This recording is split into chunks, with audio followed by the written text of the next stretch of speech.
Some of your band experiences. Okay. Some of the people that you played with or that were in your bands. And I've had a lot of great musicians in my life. A lot of great musicians. I had a guitarist from Indianapolis, John Shacklet. He used to always state that he had the greatest guitarist. He'd go here all the time, and we'd be in New York and we'd be in Boston. He'd be telling people that. And I used to say, "Cool it, John." He said, "No, he's the greatest guitarist in the world." And he copied a lot of his playing after him. And who he was talking about was Wes Montgomery. And he was saying it's just a matter of time when his children grow up and the world can see what he's like. Well, he was right. Then I had a pianist that ended up playing organ, Don Patterson. Don ended up one of the world's greatest organists. And I remember when he used to look down and wasn't sure of himself to get it together. And Jimmy Smith would help him out a little bit. And when we'd be on the road, he would be practicing and he would be going through getting, and you could see him gradually come on and come on and come on. Had a little drummer in Seattle, 17 years old, when he first auditioned for me. I really liked him, but he was kind of loud. And I told him he could have the job if he could get his volume and things together. Well, in no time, he got that together. And when I left Seattle, Kenny G grabbed him, and he's on all of Kenny G's first albums. His name is Kenny McDougal. Oh, what a dynamite drummer he was. Then in Columbus, Ohio, oh my goodness, I come back here, and with some of these young cats playing now, Reggie Jackson, Bobby Floyd, Dwight Bailey, Vernon Harrison, I could keep naming them. John Esselman, Bob Mills. I can just a little young man just graduated from the University of Toledo, who is Vernon's nephew. His name is Jerry Powell. He reminds me of Kenny McDougal in Seattle, a little drummer. Oh my goodness, it never ends. There's so many young guys out here now. I get fascinated by them. And what gets it, they crack on me all the time. Yeah, they're pushing me. I said, man, you guys are trying to kill me. No, we're trying to keep up with you. But I can't forget what Woody Herman told me. Woody Herman told me, always keep young blood in your band. It'll keep you going. He's right, except one thing. Cats try to kill me some night. And I love it.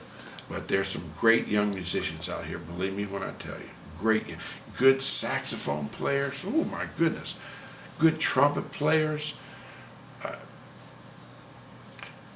And some of the new equipment that they have to enhance some of these instruments, that's where older musicians, they better get wise to it. This equipment definitely enhances your playing. It's how you use it, how tastefully you use it. But there's some equipment out here, like you and I were discussing. Some of this equipment, it amazes me. It absolutely amazes me.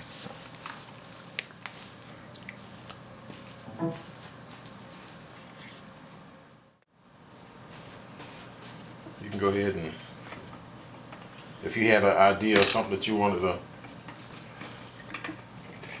I know you say you had to take some notes.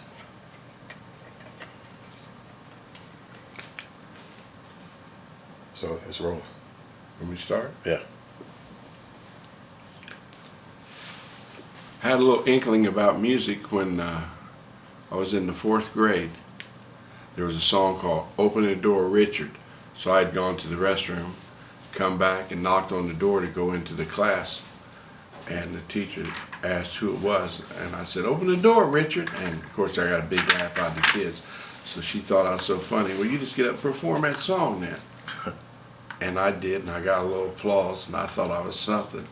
And so, starting in the 6th grade, I played for my elementary school graduation on my horn. I played for a teachers convention, and I made a quarter. They gave me a quarter for playing, and all of a sudden, it was just playing music and playing ball. Ball had the preference, and my father, he wanted to make certain that I knew what my priorities were, And with academics first, music second, and sports third. And I had it just the opposite. Sports first, sports second, sports third. And he used to emphasize to me that academics and music would last you a lifetime, and sports would only last you a limited time because of our bodies. As I got older, I realized when you get injured, sports are really not even in existence there. The next person's in line plays. And then ninth grade graduation, I played for it. 12th grade graduation, I played for it. And music just had just creeped into my life, that it was just a part of me, just like eating and drinking water, breathing. And when I got to college, I probably realized it more. And then when I got out here in life and started making a living at it, I was thinking how fortunate I was to get to do what I love to do, to make a living at it. Even though the traveling was very difficult at times, but it was also very interesting to get to travel everywhere. And as life progressed, I got to see so many different changes in the music business, and I had to realize what my father had always taught me. It is called show business. And if you don't take it as a business once you get out here, you're in deep trouble. Try not to hit that, yeah, because it'll shake the mic. Okay. And when you use it as a business, you better know what you're doing, because there's people out there that are hounds. They take full advantage of people that do the performing. And my father used to emphasize that you write them the check. They don't write you the check. You do the performing. People come to see you. They don't come to see them. I'm talking about the promoters and the agents and all. And so you have to really use it as a business if you want to be successful at it. And very few people are successful at it because they don't know how to distinguish that business part of it. And then once you do get that in your head, it's a business part of it, you have to realize who makes you, and that's the audience. And you have to always remember that you have to please your audience. And from then on in, it's a matter of experience, what path you've chosen, what path you go down, and how you stick to it. And I find it, I like to be classified as a professional musician / entertainer. And that's when you get in your car at night and leave, when you hear me play, or hear us play, I should say, you have a happy feeling. And the worst thing can happen is you get in your car and say, boy, did I waste my time tonight, plus my money. Because going in, you had a chance to go many places. You chose to come to that particular place. So as an entertainer, we owe it to you to make you happy that night. And if we don't make you happy that night, we haven't done our job. And music is something that's supposed to make you happy. And when you go to work, I have a little thing that I do with my bands. We have a prayer meeting before every performance, and it's to give thanks. And it's not compulsory that you participate in it, and I make it very plain to the guys it's not compulsory. So far, everybody likes to participate. So I usually have everybody speak, and it's like a pep rally for being thankful that we get to do what we love to do. And it actually makes the music better. And I'm going to continue to do that until the very end, because it has been effective.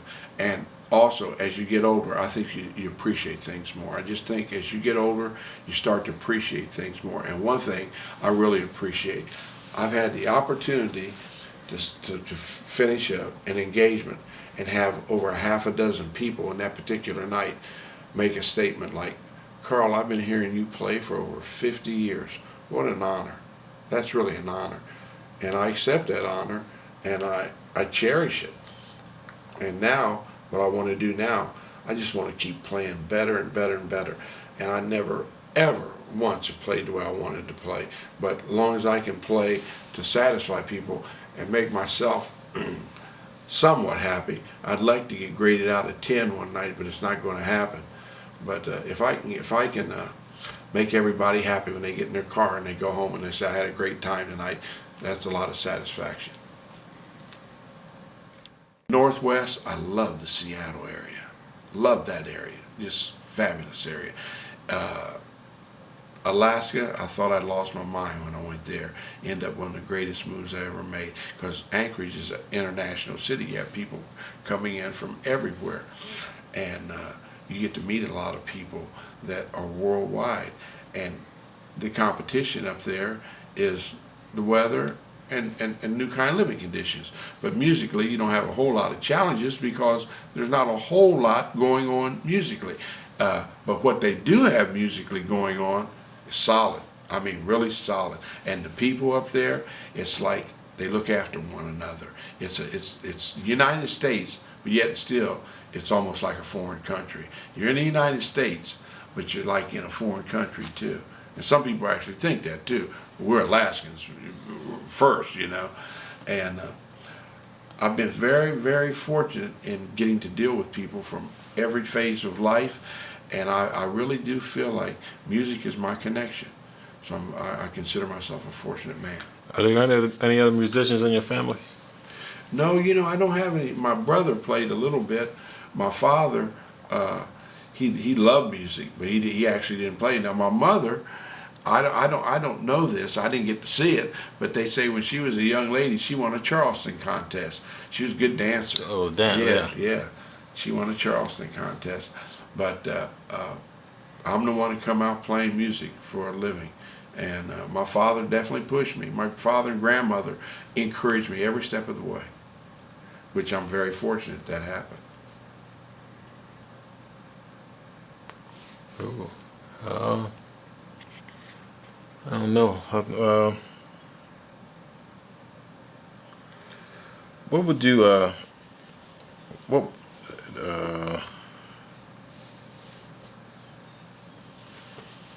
what would you say your biggest contribution to music has been? Very good question. What is my biggest contribution to music?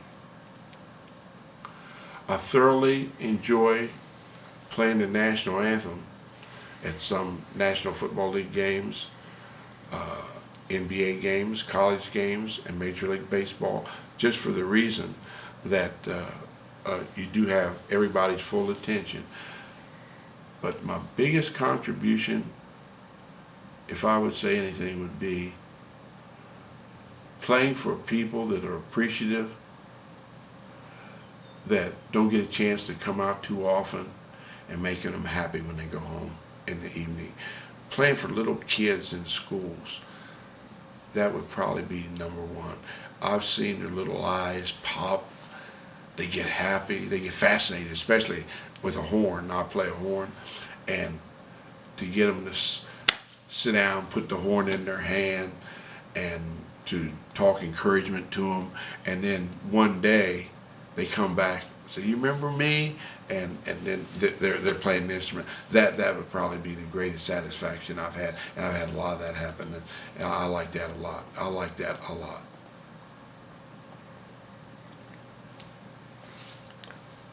Good, man.